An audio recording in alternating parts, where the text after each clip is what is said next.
Ang kondo uni sa exclusive school district na binayaran ko ng 32 milyong piso para sa down payment. Pinipilit ako ng biyanong ko na pirmahan ang gisang deed of donation. Sabi niya, ang babae ay mapupunta rin sa ibang pamilya pagdating ang araw. Kaya ang bahay na ito ay dapat nakapangalan sa apong lalaki ko. Ang asawa ko na si Skusta ay nakatayo lang sa tabi at mahinang bumulong. Matanda na si Mommy, pagbigyan mo na siya kahit ngayon lang. Hinila naman ang anak ko na si Bia ang laylayan ang damit ko at pabulong na nagtanong. Mama, wala na po ba tayong bahay? Tiningnan ko silang tatlo at bigla akong napatawa. Pagkatapos ay kalmado kong pinirmahan ang kasunduan. Nang gabing iyon, agad kong ipinablok ang supplementary card ng asawa ko at ipina-freeze ang lahat ng aking investments na nakakahalaga ng milyon-milyong piso. Kinaumagahan parang sasabog ang buong pamilya. Lumuhod si Skusta sa harap ko para magmakaawa. Dinuro-duro naman ako ni Mommy Pinti at tinawag na masamang babae, pero kalmado ko lang inilabas ang isa pang folder. Pirmahan niyo itong annulment papers, inilapak ko ito sa harap nila. Kalmado ang boses. Tapos maari na ninyong kunin ang pera ko para buhayin ang inyong gintong apo na parang kayamanan kung ituring ninyo. Dun lang nila naintindihan na ang isang maamong kuneho, kapag naitulak sa pader, ay marunong ding mangagat. Tiningnan ko ang aking bank account. Kakapasok lang ang aking year-end bonus. 13,600,000 PHP ang malinaw na nakasulat sa screen. Nakakasalaw ang numero. Tumunok ang telepono ko. Si Skusta. Masaya ang boses niya. Zainab, dumating na ang ma-furniture. Ikaw na lang ang hinihintay para mag-inspect. Nagmaneho ako pawi. At dumaan muna para bumili ng strawberry shortcake na paborito ni Bia. Ang elevator sa BGC Skyline Residences ay diretso sa 27th floor. Pagbukas ng pinto, sasalubong ang malawak na living room na may floor-to-ceiling glass windows kung saan nagre-reflect ang ganda ng takip silim. Pinanggalanan ko ang bahay na ito na Casa Estrellita. Ang kwarto ni Bia ay ako mismo ang nag-design. Ang wallpaper ay kulay midnight blue na may maglaw in the dark stars sa kisame, at may planet-shaped chandelier. Tumatalon sa tuwa ang bata habang ipinapakita ang kanyang starry sky bed. Mama, parang natutulog po ba ako sa outer space? Hinaplos ko ang ulo niya. Unaman, ang munting astronaut ko. Ang housewarming party ay alas 7:00 gabi. Kumuha ako ang private chef para magluto sa bahay. Punong-puno ang pagkain ang mahabang mesa. Nagbukas si Skusta ang champagne. Sabi niya habang nakangiti, cheers para sa bago neting bahay. Dumating ang biyenan ko na si Mommy Pinti alas 6:30, may bitbit na supot at agad na nakikot sa bahay mula labas hanggang loop. Kinapa niya ang tela ng sofa, tinoktok ang marble tabletop, at tumayo sa harap ng salamin. Makano kaya ang ginastos sa ganitong view? Inabutan ko siya ng wine. Mommy, pumunta po kayo dito ng madalas. Hindi niya kinuha ang baso, sa halip ay nagbuntong hininga siya na narinig ng lahat sa mesa. Kahit gaano kaganda ang bahay, sayang at hindi naman ito maituturing na ugat ng pamilya. Kli. Tumunok ang kubyertos sa pinggan, at napatigil ang pinsan ko sa pagkain. Agad na sumabat si Skusta para makayos ang sitwasyon. Mommy, ano po ba ang sinasabi ninyo? Tikman niyo po itong lobster. Lumabas si Bia mula sa kwarto niya, suot ang bagong biling starry pajamas. Umikot-ikot pa siya. Lola, maganda po ba ang kwarto ko? Tiningnan siya ang biyenan ko at ngumisi. Babae ka lang naman, mag-asawa ka rin at mapupunta sa ibang pamilya. Bakit kailangang magpaganda ang kwarto ng ganyan? Biglang tumahimik ang buong sala. Ang ningningsam nga mata ni Bia ay parang kandilang biglang hinipan at dumilim. Ibinaba ko ang baso ko ng malakas. Hinawakan ni Skusta ang kamay ko, nagbibiro lang si Mommy. Bia, halika dito sa papa. Hindi gumalaw ang bata, nakatingin lang siya sa kanyang bunny slippers, bagsak ang nga balikat. Nakpatuloy ang kainan pero ang hangin ay naging kasing lapot ang lugaw na magdamak ng nakatambak, kahit anong halo ay hindi sumasaya. Alas 10 nang mag-alisan ang nga bisita. Inihatid ko sila sa elevator. Pagbalik ko, nakita ko ang biyenan ko na kinakausap si Skusta sa balkoni. Tinutusok-tusok niya ang dibdib ni Skusta habang sinasabi ang mga salitang, dapat lang. Paulit-ulit na tumatango si Skusta, parang punong mabilis mahuwasan ang hangin. Alas una ang madaling araw, pinatulog ko na si Bia. Mahinang nagtanong ang bata. Mama, hindi po ba gusto ni Lola ang kwarto ko? Hinalikan ko siya sa no. Matanda na si Lola, hindi niya lang naintindihan kung gaano kaganda ang nabituin. Sumiksik ang bata sa yakap ko. Pero bituin ko po yun eh. Alas 2 ang madaling araw, may kumatok sa kwarto namin. Boses ang biyenan ko ang narinig ko. Zainab, gising ka pa ba? May mahalaga tayong pag-usapan. Napabalikwas si Skusta. Tumingin siya sa akin na parang kinakabahan. Binuksan ko ang pinto, suot ni Mommy Pinti ang kanyang duster pero may hawak na folder. Pumasok siya at naupo sa sofa.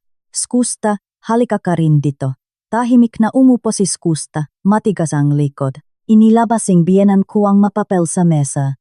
Ito ang printed policies ng exclusive school district, may ma-highlights na pula. Zainab, lumambot ang boses niya. Alam kong matalino ka at magaling kumita kaya nakabili kang ganitong bahay. Maraming gustong pumasok sa school district na ito pero hindi makapasok. Hindi ako nagsalita. Hinintay ko siya. Itinuro niya ang isang linya. Pero may butas ang polisiya, ang nga anak lang ng may-ari ang prioridad sa admisyon. Naintindihan mo ba? Tumango ako, nakapangalan na po kay Bia ang bahay. Tumawa si Mommy Pinti, isang tawang parang maskara. Bakit kailangang ipangalan sa babae? Kapag nag-asawa yan, sa ibang pamilya na siya, hinila ni Skusta ang laylayan ang damit ng nanay niya. Mommy, huwag na kayong makialam.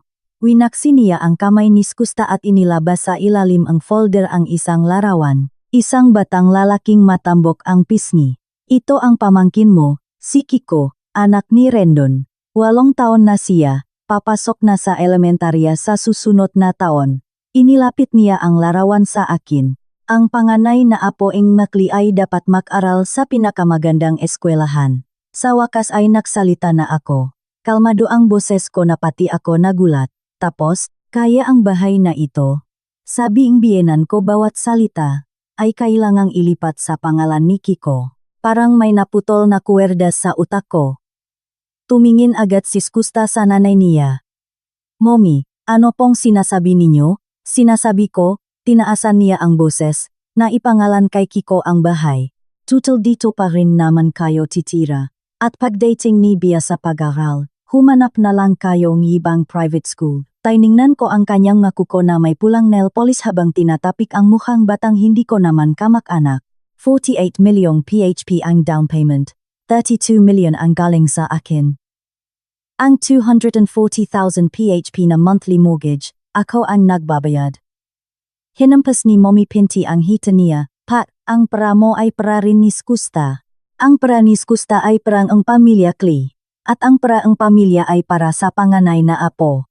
Isang perpektong lohika na walang butas para sa kanya. Yumuko si Skusta, parang pagong na nagtatago sa shell. Zainab, may na niyang sabi, hindi makatingin sa akin. Siguro pumayag na muna tayo kay Mommy, tutal dito pa rin naman tayo titira. Agad na sumagunda ang biyenan ko. Tama, hindi ko naman kayo palalayasin. Isang pamilya tayo, huwag tayong maging maramot. Tumayo siya at pinakpak ang pantalon niya. Desidido na ito. Bukas ay kukuha akong agen para sa transfer. Pagdating sa pinto, lumingon siya. Zainab, matalino ka. Huwag mong hayaang masira ang sayang pamilya dahil lang sa maliit na bagay na ito. Sumara ang gipinto. Palihim na lumapit si Skusta sa akin at tinangkang hawakan ang kamay ko. Wife, huwag ka nang magalit. Lumang tradisyon lang ang iniisip ni Mommy. Binawi ko ang kamay ko. Paano kung hindi ako pumayag? Natigilan siya ng matagal bago sumagot, ang puso ni Mommy, sabi en doktor hindi siya pwedeng ma-stress. Napatawa ako ng malakas, kaya gagamitin mo ang pagiging mabuting anak para pilitin ako? Nataranta siya. Hindi sa ganun, pag-usapan natin ito ng maayos. Tiningnan ko siya ng diretso. Skusta, ito ang bahay natin. Kami ni Bia ang nag-ayos nito. Umiwas siyang tingin. Alam ko, pero kay Mommy. Pinutol ko siya. Hindi na ito pag-usapan pa, nang gabing iyon, Makatalikot kaming natulog, parang may malalim na dagat sa pagitan namin. Alas 4 eng madaling araw, narinig ko siyang may kausap sa telepono. Kuya Rendon, nasabi na ni Mommy kay Zainab. Hindi siya pumapayag, huwag niyo munang pilitin. Ipinikit ko ang nga mata ko at nakunwaring tulog. Sabado nun, may ballet class si Bia. Habang nasa sasakyan, nakatingin lang ang bata sa bintana. Mama, mas mahal po ba ni Lola si Kuya Kiko? Hinikpitan ko ang hawak sa steering wheel. Bakit mo natanong? Kasi lagi pong sinasabi ni Lola na lalaki siya at babae lang ako. Humina ang boses niya. Hindi po ba mahalaga ang babae? Nag-red light. Huminto ako at tumingin sa kanya. Bia, makinig ka. Ikaw ang pinakamahalagang tao sa mundo. Kumurap ang bata. Mas mahalaga pa kay Papa. Tumango ako. Mas mahalaga pa sa kahit kanino. Pagkatapos ko siyang ihatid, hindi ako umuwi. Nakmaneho ako sa gilid ng ilog, malakas ang hangin. Sumandal ako sa railing, parang pelikulang nag-flashback ang lahat sa utak ko. 5 taon na ang nakalipas, 3 buwan pa lang kaming kasal ni Skusta. Pumunta ang biyenan ko. Umiiyak. Sabi niya kailangan ni Rendon ang pambili ang bahay para sa kasal niya. Nakpahiram akong 4 na milyong PHP. Sabi niya babayaran niya rin daw. Noong tinanggap niya ang pera, nanginginig pa ang nga daliri niya. Nalaman ko na lang na nakapangalan pala ang bahay na iyon kay Rendon at kay Rosmar. 3 taon na ang nakalipas, nalugi ang negosyo ni Rendon. Bumalik na naman si Mommy Pinti. Ngayon ay 6,4 milyong PHP. Zainab, kapag bumagsak ang kuya mo, hindi na rin ako mabubuhay. Lumuhod si Skusta sa harap ko. Wife, iligtas natin si kuya. Nagbigay na naman akong pera. Lahat ng transfer records ay nasa cellphone ko pa. May malinaw na note. Loan. Noong nakaraang undas, kailangan daw ayos ang puntot ng pamilya sa probinsya. Umiyak ang biyenan ko sa telepono. Sayo lang kami umaasa. 1,6 milyong PHP. Huli na ito, promise, sabi ni Skusta. Importante ang danggal nga ninuno natin. Ipinikit ko ang nga mata ko at nak-transfer. Parang naktapon lang ako ng prasa balon na walang ilalim. Nak-vibrate ang phone ko. Si Skusta. Wife, nandito na si kuya at ang asawa niya, umuwi ka na. Pagdating ko, masaya ang lahat sa sala. Nakaupo si Rendon at si Rosmar sa main sofa. Katabi si Mommy Pinti habang nagsisilbing kape si Skusta. Wala si Kiko sa sala, biglang kumabog ang dibdib ko. Tumakbo ako sa kwarto ni Bia. Bukas ang pinto. Nakatayo si Kiko sa starry skybed ni Bia. Pilit na inaabot ang planet chandelier sa kisame. Akin na itong bahay. Sabi niya nang lingunin ako. Sabi ni Lola, sa susunod lahat nandito ay sa akin na. Si Bia naman ay nakakulot sa sulok, yakap ang kanyang stuffed bunny, pulang-pula ang nga mata. Bumaba ka diyan, sabi ko. Ngumuso si Kiko. Ayoko. Gusto ko yung ilaw na yon. Tumalon siya ng malakas at hinila ang chandelier. Nakarinig ako ng tunok ng pagkapunit, sumigaw si Bia, bituin ko yan.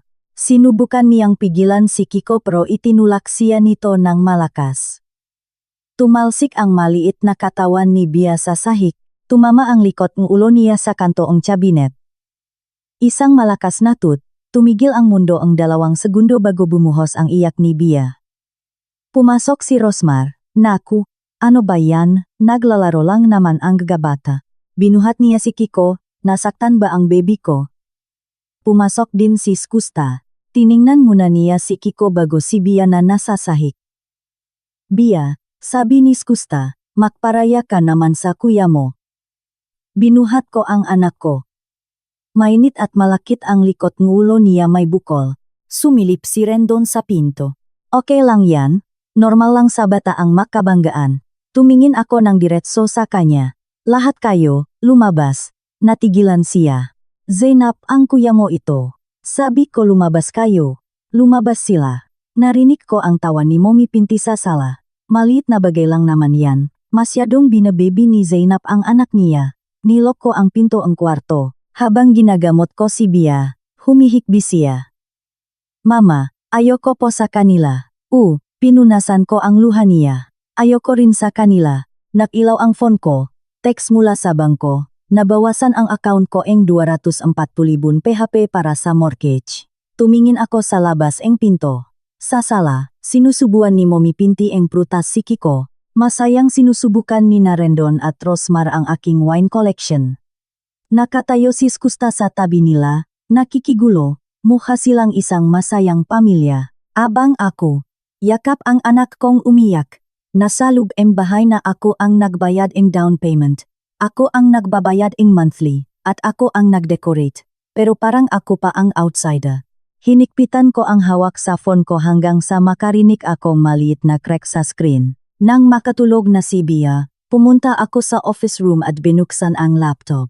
May bagong email mula sa real estate broker na may subject. Mr. Klee Consulting for Property Donation Process. Oras eng pagpapadala, 2 PM ngayon.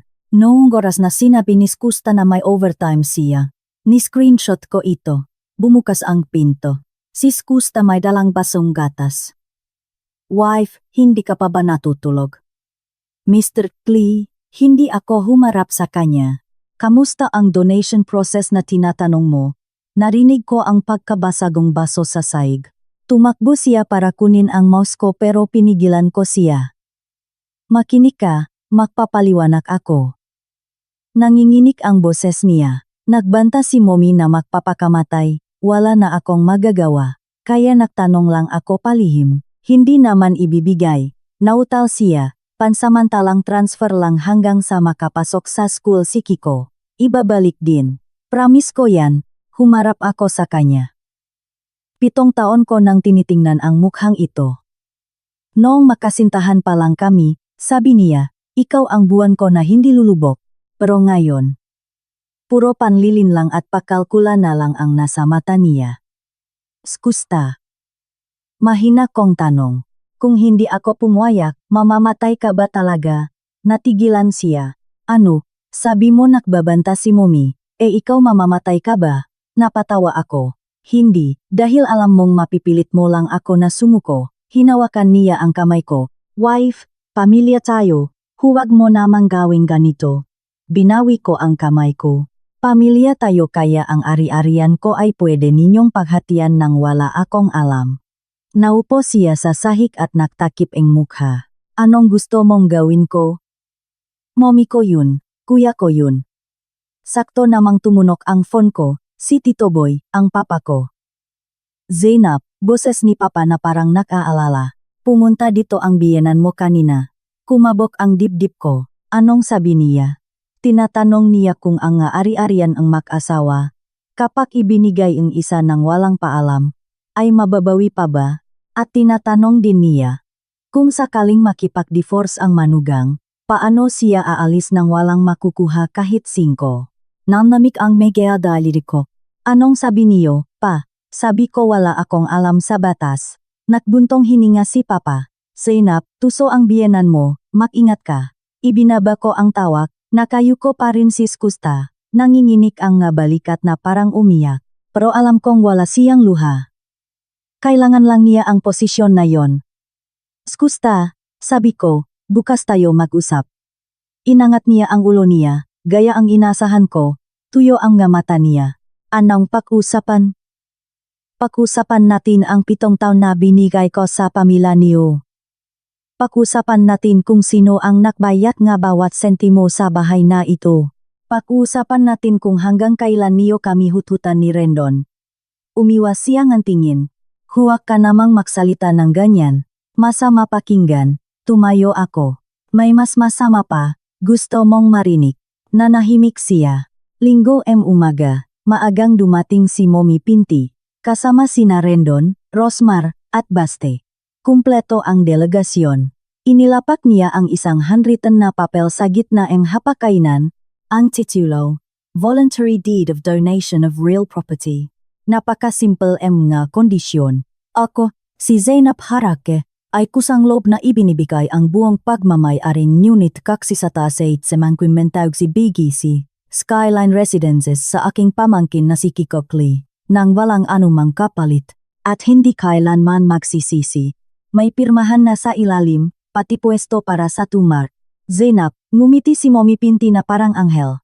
Pirmahan mo na, para isang pamilya pa rin tayo, sabi naman ni Rosmar.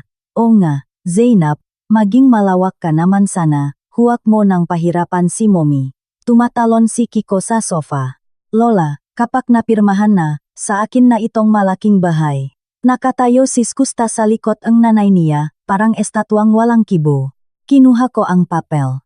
Manipis lang ito, parang esaying bata sa elementarya ang sulat. Dahan-dahan ko itong pinunit sa gitna, tapos sa 4 na piraso. Itinapon ko ang nga piraso sa basurahan, bahay ko ito, sabi ko. Walang sinumang pwedeng kumuha nito. Biglang nawala ang ngiti ni Mommy Pinti. Hinampas niya ang mesa. Zainab harake, huwag kang maging bastos. Tumayo si Rendon. Zainab, hindi pwedeng kung ano lang ang gusto mo ang masunod. Nagsalita na rin si Skusta. Huwag na kayong magsalita. Tumingin ako sa kanya. Skusta, kapag kumampi ka sa kanila ngayon, tapos na tayo. Gumalaw ang labi niya, lumingon siya sa ibang direksyon at sinabing, pirmahan mo na. Ang 3 salitang iyon ay parang 3 saksak sa puso ko. Hindi nakamamatay agad, pero dahan-dahang umaagos ang dugo. Naglabas si Mommy Pinti ang panibagong kopya. Mas maayos na ang pagkakaprint nito. Zainab, para lang naman ito sa kinabukasan ng pamilya. Lumambot ang boses niya pero puno pa rin ang panlilinlang. 7 taon ka na sa pamilyang ito, alam mo kung paano kita itinuring. Alam ko, alam na alam ko. Alam ko ang ngaluhan niya tuwing hihingi ng pera. Alam ko ang pakpuri niya sa akin sa harap ng ibang tao para lang makahuthot. Alam ko ang tingin niya sa akin na parang tinitimbang kung hanggang kailan pa ako mapapakinabangan. Inabot ni Rosmar ang panulat. Zainab, pirmahan mo na, hinihintay ka na namin. Hindi ko kinuha ang ballpen, tiningnan ko lang si Skusta. Umiwas siya ang tingin sa sahig. Matanda na si Mommy, pagbigyan mo na siya kahit ngayon lang. Pagbigyan, ang 32 milyong PHP down payment ko. Ang 240,000 PHP monthly, ang 4 anak ko, ang 7 taon ko. Lahat ba yun mas mahalaga pa sa isang pagbigyan? Lumabas si Bia sa kwarto, yakap ang kanyang buni. Mama, ano pong ginagawa nila? Agad siyang hinila ni Mommy Pinti. Bia, sabihin mo sa mama mo na pirmahan na ang papel, para ibigay na ang bahay kay Kuya Kiko, okay? Naguguluhang nagtanong ang bata. Saan po kami titira ni mama? Dito pa rin naman. Tawa ni Mommy Pinti. Papalitan lang ang pangalan kay Kuya, anong problema doon? Biglang sumigaw si Bia. Bahay po namin ito ni Mama. Hindi po ito pwedeng ibigay kay Kuya. Sinubukan niyang hablutin ang papel pero itinulak siya ni Kiko. Sabi ni Lola, akin na ito. Nagsimulang mag-away ang 2 bata. Nadaganan ni Kiko si Bia sa sahig at inagaw ang stuffed bunny nito. Ibalik mo sa akin yan. Sa wakas ay kumilos si Skusta, hinila niya si Kiko, pero ang unang sinabi niya kay Bia ay, ikaw ang bata, dapat kang magparaya sa kuya mo. Nakaupo sa sahig si Bia, punit na ang tengang ng kanyang stuffed bunny at lumabas na ang bulak. Tumingin siya sa papa niya, may malaking luha sa mga mata. Papa, mahina niyang sabi, hindi mo na po ba ako mahal? Nanigas si Skusta pero hindi siya sumagot. Sinamantala ni Mommy Pinti ang pagkakataon at isinaksak sa kamay ko ang ballpen. Pirmahan mo na, huwag mo nang takutin ang nga bata. Hinikpitan ko ang hawak sa ballpen hanggang sa bumaon ang plastik sa palat ko. Nakapalibot silang lahat sa mesa. Ang nga mata nila ay may pananakot, pag-asam, at inip, parang nga lobong nakapaligid sa karne. Napatawa ako, tawang masakit sa lalamunan at nakakayak. Sige, sabi ko, pipirma ako. Inilapat ko ang panulat sa papel. Isinulat ko ang unang bahagi ng pangalan ko, Z. Agad na lumitaw ang ngiting tagumpay kay Mommy Pinti. Nahinga ng maluwak si Rosmar. Umiwas ang tingin si Skusta. Isinulat ko ang 2 bahagi. Nap, tumigil ako at tumingin sa kanila. Kapag napirmahan ko na ito, ano na? Sa susunod na 2 linggo, ililipat na agad ang titulo. Para hindi madelay ang pag-aaral ng bata. Paano kaming 2 ni Bia? Dito pa rin naman kayo, kampante niyang sagot. Wala na ang pangalan ko sa titulo, pwedeng-pwede niyo na kaming palayasin kahit kailan niyo gusto. Ano bang sinasabi mo? Kunot noong sabi ang biyenan ko. Isang pamilya tayo, walang palayasan.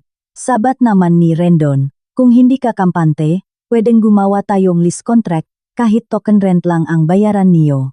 Lease contract sa bahay na ako ang bumili. Gusto kong tumawa sa sobrang pait. Biglang niyakap ni Bia ang binti ko. Mama, huwag mo pong pirmahan. Ayoko ibigay ang bahay sa kanila. Sinigawan siya ni Mommy Pinti. Tumahimik ka, bata ka. Kung ayaw mong mag-aral, huwag kang sumabat dito. Nanginginig si Bia pero hindi siya bumitiw. Ibinaba ko ang balpon at binuhat ang anak ko. Skusta, huling tanong. Sa tingin mo ba talaga dapat mapunta ang bahay na ito sa pamangkin mo? Gumalaw ang lalamunan niya pero hindi siya makatingin sa akin. Matanda na si Mommy. Pagbigyan mo na. Tumango ako at isinulat ang huling bahagi. Harake, sa huling pahina, mabilis kong isinulat ng madiin ang buong pirma ko, Zainab Harake. Agad na hinablot ni Mommy Pinti ang papel at sinuri ito, ngiti-ngiti siya. Ganyan nga, alam ko namang matalino ka. Zainab, nakpalakpakan si Rosmar. Parang nabunutan ang tinik si Skusta at lumapit sa akin. Wife, pasensya na. Umiwas ako sa yakap niya. Binuhat ko si Bia pabalik sa kwarto habang naririnig ang tawa nila sa labas, parang nga sundalong nanalo sa digmaan. Tumatalon si Kiko sa sofa. May malaking bahay na ako. Sabi ni Mommy Pinti, maglekon tayo mamaya para mag-celebrate. Sabi naman ni Rendon, Mommy, kailangan ko na ring palitan ang kotse ko, siguro Mercedes na ang bilhin natin. Sabi ni Skusta, Kuya, may kilala akong agent, makakakuha tayo ang discount. Nakpaplano na sila kung paano hahati-hatiin ang pinahirapan ko. Nilok ko ang pinto ang kwarto. Humahagulgol si Bia sa balikat ko. Mama, wala na po ang bahay natin. Hinaplos ko ang likot niya. Hindi mawawala ang bahay, nandito pa si Mama. Sa sobrang pagod, nakatulog ang bata. Lumabas ako at pumunta sa office room, binuksan ang laptop. May email mula kay Papa. Zainab, pumunta ang biyenan mo sa law office ngayon, nagtatanong kung paano ka mapapaalis nang walang makukuha. Nag-reply ako, paki-contact si ate. Anet gusto ko nang makipaghiwalay. Pagkatapos mag-send, dinalit ko agad ang history. Inilabas ko ang aking recorder app sa phone at pinindot ang red button. Naririnig ko pa rin ang tawa nila sa sala. Pinakinggan ko bawat salita. Isasara ko ang lahat ng pintuan nila balang araw. Sa ngayon, hayaan silang tumawa. Inilagay ko ang recorder sa pagitan ng libro. Ang maliit na pulang ilaw ay parang mata na nakmamasid sa dilim. Sa sala, nakahanda ang lekon. Nakbukas si Skusta ang mamahaling wine na matagal ko nang itinatago. Halagang 14,000 PHP. Pinaksilbi niya si Rendon. Tikman mo ito, kuya. Humigop ng malaki si Rendon. Ayos ito, bili pa tayo sa susunod. Sabi ni Mommy Pinti habang sinusubuan ang balat ng lehon si Kiko. Kain lang, apo. Sa susunod, sayo na lahat ito. Naupo ako sa dulong ng mesa, tahimik na kumakain ng gulay. Parang ibang tao lang ako doon. Si Bia naman ay dahan-dahang sumusubo ng kanin. Nilagyan niya ako ng karne sa pinggan. Mama, kain ka po. Hinaplos ko ang ulo niya. Hindi gutom si Mama. Sa totoo lang, sobrang sakit ng sikmura ko, pero hindi ko kayang lumunok. Pagkatapos kumain, inutusan ni Mommy Pinti si Skusta na maglikpit habang tinatawag niya sina Rendon at Rosmar para tumingin sa isang flyer ng real estate. Isang unit sa tapat lang ng BGC Skyline. Itinuro niya ang floor plan, mas maliit pero pwede na. Zainab, asikasuhin mo na ito, para makabili na tayo agad. Tumingin ako sa kanya, bibili ng ano? Maliit na unit para sa inyong dalawa ni Bia. Siyempre hindi naman pwedeng habang buhay kayong nakatira sa bahay ni Kiko, baka anong sabihin ni ibang tao. Kaninong pra ang gagamitin? Siyempre pra mo. Kumunot ang nuniya. Ano bang maasahan sa sweldo ni Skusta? Sabi naman ni Rosmar, Zainab, ang laking kinikita mo sa isang taon, hindi ba madali lang ang bumiling maliit na unit? Ibinaba ko ang kubiertos ko sa mesa. Ang tunok nito ay parang babala. Bakit ko gagamitin ang pera ko para bilhan kayong bahay? Biglang tumahimik ang sala. Dumilim ang mukha ni Mommy Pinti. Anong ibig mong sabihin? Kapipirma mo lang ang kasunduan, tapos babawi ka. Pinirmahan ko, sabi ko ng dahan-dahan, pero wala akong ilalabas na pera kahit piso. Tumayo si Rendon. Zainab, huwag kang sumobra. Ako ang sumobra. Napatawa ako. Gagamit ng pera ko, bibili ng bahay ko, ipapangalan sa anak mo, tapos palalayasin mo ako. Sino ang sumobra? Hinila ni Skusta ang kamay ko. Wife, manahimik ka na lang. Winaksi ko ang kamay niya at tiningnan si Mommy Pinti. Lahat ng perang binigay ko sa inyo sa mga nakaraang taon, gusto niyo bang kwentahin natin? Nakalinlangan ang tingin niya. Anong pera? Isang pamilya tayo, tinutulungan natin ang isa't isa, may listahan ka pa. Siyempre mayroon. Ipinakita ko ang history sa phone ko. 5 taon ang nakalipas 4 na milyon, 3 taon ang nakalipas 60 milyon, noong nakaraang taon 1,6 milyon. Total niga oniki milyong kpehepe. Kailan niyo babayaran? Sumigaw agad si Rosmar. Utang yun ni Mommy. Kay Mommy mo hingin. Nasaan ang kasulatan? Tanong ko. Kailan ang deadline? Nasaan ang saksi? Walang makasagot. Huminga ng malalim si Mommy Pinti. Zainab, alam kong nahihirapan ka. Sige na. Yung pera na yon ituring mong tulong sa akin bilang nanay mo. Hinding-hindi na ako hihingi sayo. Tumango ako. Sige, parang nakpakain lang akong asosyatizang ketumiyong PHP na yun. Muntik nang magwala si Rendon pero pinigilan siyang nanay niya. Tungkol sa bahay, sabi niya. Para na lang ito sa kinabukasan ni Kiko. Ayaw mo bang maging maganda ang buhay ng apo ko? Apo niyo. Sabi ko, anong kinalaman niyan sa akin? Sa wakas ay lumabas din ang tunay na kulay ni Mommy Pinti. Zainab, huwag kang maging bastos. Napirmahan mo na ang papel, sa batas, kay Kiko na ito, kahit makiskandalo ka pa, wala kang magagawa. Tumayo ako at tiningnan siya ng diretso. Sino ang nagsabing may bisa ang pirma ko? Natigilan siya. Anong ibig mong sabihin? Ibig kong sabihin, sabi ko ng malinaw, ang kasunduang iyon ay maari kong ipawalang bisa sa korte anumang oras, dahil pinirmahan ko iyon sa ilalim ng panlilinlang at pamimilit. Sumigaw si Rosmar. Sinong nanlinlang sayo? Sinong namilit? Itinuro ko ang bookshelf. Kung gusto niyo, pwede kong iparinig sa inyo ang record. Biglang tumahimik ang buong sala. Namutla si Skusta. Zainab, nakrecord ka? Kung hindi, paano? Tiningnan ko siya. Hihintayin ko bang balatan niyo ako bago ako magpasalamat? Biglang tumayo si Mommy Pinti at dinuro ako. Lumayas ka sa bahay na ito. Napatawa ako.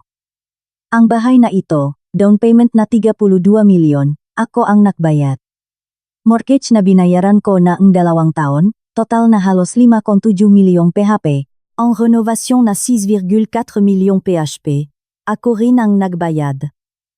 Lumapit ako sa kanya. Sasabihin niyo sa aking lumayas ako. Kayo ang dapat lumayas. Nanginginig sa galit si Mommy Pinti. Inalalayan siya ni Rendon. Mommy, kalma lang. Biglang naiyak si Kiko. Lola, wala na po ba ang bahay ko? Niyakap siyang lola niya at tiningnan ako ng masama. Zainab, mahintay ka lang. Hinila niya si Kiko palabas. Sumunod din ang mag-asawa. Sa pinto, lumingon si Mommy Pinti. Skusta, ang ganitong klasang manugang ay hindi kailangan ang pamilya Kli. Sumara ang pinto ng malakas. Sa sala, kami na lang ni Skusta ang natira sa gitna ang kalat. Naupo siya sa sahig. Hawak ang ulo. Masaya ka na ba? Ngayon galit na silang lahat sa iyo. Galit na rin sila sa akin. Napatawa ako. Skusta, 7 taon akong nagpakahirap para sa pamilya mo, sa huli ay galit lang ang makukuha ko. Tumingala siya, pula ang nga mata. Ano bang gusto mong gawin ko? Mommy ko yun, kuya ko yun, kaya isinakripisyo mo ako. Isinakripisyo mo si Bia. Tumayo siya. Gusto ko lang maging maayos tayo. Lahat tayo, ulit ko. Hindi kasama dun kaming dalawa ni Bia, tama? Hindi siya makapagsalita. Pumunta ako sa office at nilok ang pinto. Inilabas ko ang lahat ng bank transaction records. Ang payroll account ni Skusta, tuwing unang araw ng buwan ay nababawasan ng 2,3 ang sweldo niya. Papunta kay Mommy Pinti. Ang 3 credit cards sa loob ang 2 taon. Puno ang gastos sa mga hotel, restaurant, at luxury shops ang pumirma sa mga resibo. Rendon Labrador, At ang ghost company na inirehistro ni Mommy Pinty gamit ang ID ko capital na 8 milyong PHP. Proprietor Zainab Harake, kasama sina Mommy Pinty at Rendon. Ni-screenshot ko ang lahat. Biglang tumunok ang phone ko. Si Ate Annette, Zainab, pumunta ang biyenan mo sa law firm namin kanina. Nagtatanong kung paano ka mapapaalis ng walang makukuha. Nakpanggap akong hindi kita kilala. Sabi niya nag-transfer ka raw ang conjugal assets at nambababae ka raw. Napatawa ako. Anong ebidensya ang mayroon sila? Litrato mo daw kasama ang isang katrabahong lalaki. Zainab, kumukuha sila ang ebidensya laban sayo, mag-ingat ka. Alam ko na. Ibinaba ko ang tawag at gumawa ang folder na may titulong evidence list. Sa labas, madaling araw na. Narinig ko si Skusta na may kausap sa telepono sa sala. Napakahinaing boses. Mommy, alam na ni Zainab ang lahat, hindi ko na siya mapigilan, huwag niyo na siyang pilitin. Sumandal ako sa upuan. Mabuti na ring malaman nila, tutal punit-punit na ang maskarang suot nila. Nagsimulang magkaroon, ing nightmares si Bia. Madalas siyang magising sa gabi, umiyak mama, huwag kang alis, mawawala ang bahay natin. Dinala ko siya sa child psychologist. Sabi ang doktor, kailangan ang bata ang seguridad. Seguridad, kahit ako wala nun. Miyerkules nun, open house sa school ni Bia. Pwedeng pumasok ang mamagulang, tuwang-tuwa si Bia. Mama, ang Starry Sky Castle ko ang nanalong first prize. Isang maliit na kastilyo ito nagawa sa karton at foil. 2 linggo niya itong ginawa. Pumunta ako sa school ng maaga. Ang kastilyo ni Bia ay nasa gitna. Ang galing ng munting arkitekto, batiko. Nandun din si Kiko. Lumapit siya at sinubukang hawakan ang kastilyo. Akin na to. Pinigilan siya ni Bia. Sabi ni teacher, bawal hawakan. Itinulak siya ni Kiko. Sabi ni Rosmar habang tumatawa, lalaki kasi, mali ko talaga.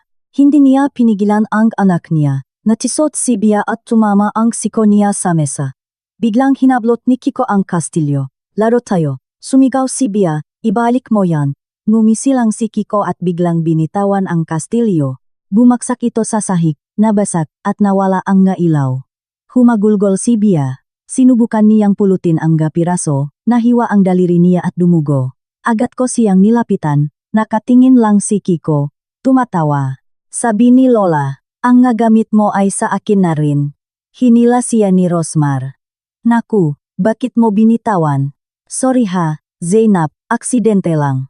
Nanginginig si Bia sa yakap ko. Mama, dahil bababae ako kaya wala akong pwedeng ariin na sarili ko, parang sinasakal ang puso ko. Tumayo ako at tiningnan si Rosmar, magsorry kayo, natigilan siya.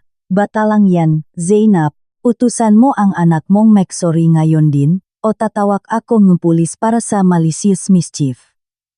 Sumigaw si Rosmar, baliw ka na ba? Isang karton lang yan, hindi ito carton, itinuro ko ang sahig. Ito ang Starry Sky Castle ing anak ko. Kinuha ni Rosmar ang phone niya, tatawagan ko si Skusta, kinausap niya tinabot sa akin, wife, ano na namang gulo ito? Inis na sabi ni Skusta, sinira ni Kiko ang project ni Bia, dahil lang sa maliit na bagay, mag-iskandalo ka sa school. Umuwi na kayo. Maliit na bagay, ulit ko. Ibinaba ko ang tawag. Binuhat ko si Bia. Uwi na tayo. Pag-uwi, tumawag si Mommy Pinty, puro mura ang narinig ko. Ibinaba ko at ni-block siya. Nang gabing iyon, nilaknat si Bia. Sa kanyang pagtulog, bumubulong siya, Mama, ibigay na lang po natin ang bahay sa kanila. Ayoko po ang bahay, gusto ko lang po kayo. Doon na tumulo ang luha ko. Kinabukasan, lumapit ako kay Skusta. Skusta, mag-anul na tayo. Natigilan siya. Anong sinasabi mo? 7 taon na, pagod na ako. Kakausapin ko sila. Wala nang kakausapin.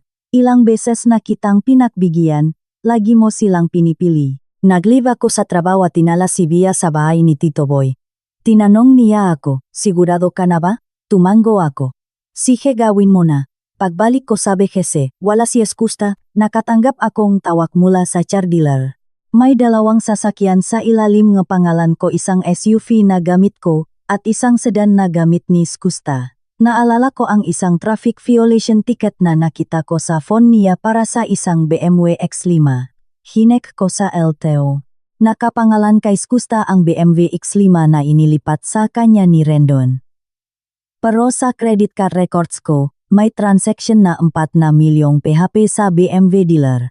Ginamit ni Rendon ang card ko pambili ni BMW, ibinigay kay Skusta, at ang sedan ni Skusta ay binigay kay Rendon. Para ko ang pinambayad, hinintay ko silang makauwi. Inilapak ko ang susi sa mesa. Skusta, masarap bang imaneho ang BMW? Nanigas siya. Alam mo na, 4 na milyong PHP mula sa card ko. Napakagaling niyong makakapatid. Suminggit si Mommy Pinty. Zainab, ano ba yan? Isang pamilya tayo. Masaya para sa 4 na milyong PHP utang ko. Tumayo si Rendon. Kailangan ko ang sasakyan para sa negosyo ko. Sinabi ko sa kanila na alam ko ang tungkol sa sweldo ni Skusta na pinapadala kay Mommy Pinty. Namutla si Mommy Pinty at dinuro ako, kaya mo lang sinasabihan dahil kinukutya mo kami. Dahil hindi ka makapanganak ng lalaki, pumunta ako sa office at nilok ang pinto. Inilabas ko lahat ng ebidensya. Tinawagan ko si Tito Boy para i-finalize ang trust fund ko para maprotektahan ang pera ko. Tinawagan ko rin ang pinakamalaking client ni Rendon, si Mr. Reyes. Sinabihan ko siya tungkol sa financial status ni Rendon. Kinansela ni Mr. Reyes ang mga orders niya. Ni-report ko rin sa Bureau of Internal Revenue, ang ghost company ni Mommy Pinty. Kinabukasan, pumunta kami sa law office kasama si Ate Annette. Nandun silang lahat, Mommy Pinty, Rendon, at Rosmar. Iniharap ni Ate Annette ang 20 milyong PHP na kabuwang nakuha nila sa akin. Hindi ko ito utang, sigaw ni Mommy Pinty. Ebidensya ang tawag dito, sabi ni Ate Annette. Kung hindi niyo babayaran, mapupunta sa korte ang kaso para sa ghost company at tax evasion. Namutla sila.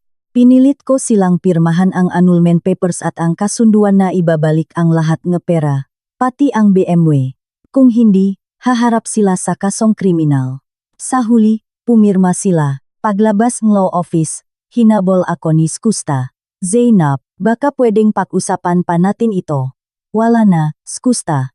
Patay na ang damdamin ko. Kinabukasan, sumabog ang family group chat. Naksend si Mommy Pinty ang serye ang voice messages na umiyak. Makamak-anak, napakasamang manugang namin, nambababae daw at kinukuha ang lahat ng pera ni Skusta. Sumagot si Rosmar, o nga, kami na nga ang mabait. Doon na ako kumilos. Nagsend ako ng 9 na litrato sa group chat. Una, ang 21 MPHP bank transfers. Pangalawa, ang beer registration ng ghost company. Pangatlo, ang credit card statements ni Rendon. Pang-apat, ang pag-transfer ni Skusta ing sweldo niya. Pang-lima, ang litrato ing sapilitang deed of donation. Pang-animim, screenshot ing CCTV na tinutulak ni Kiko Sibia. Pang-pito at pang-walo, transcripts ing Banta ni Mommy Pinty. Pang-siyam, fake invoices ni Rendon. Pag-send ko, sinabi ko, ang paninirang puri ay may kasong cyber libel. Gagamitin ko ito sa korte. Nag-leave ako sa group chat. Ayon kay Ate Annette, nakagulo ang nakamak-anak at kinonde na nila si Mommy Pinty. Pumasok ako sa kumpanya. Inalok ako ang boss ko ang promotion bilang regional director sa Singapore. Maya-maya, tumawag ang receptionist. Ma'am Zainab, nandito po ang biyenan niyo, nagwawala sa lobby. Bumaba ako. Nakaupo si Mommy Pinty sa sahig. Umiyak. Zainab, papatayin mo ang anak ko. Binalaan ko siya, umalis kayo dito, o tatawag ako ang pulis. Hindi ako alis, sigaw niya. Tinawagan ko ang PNP.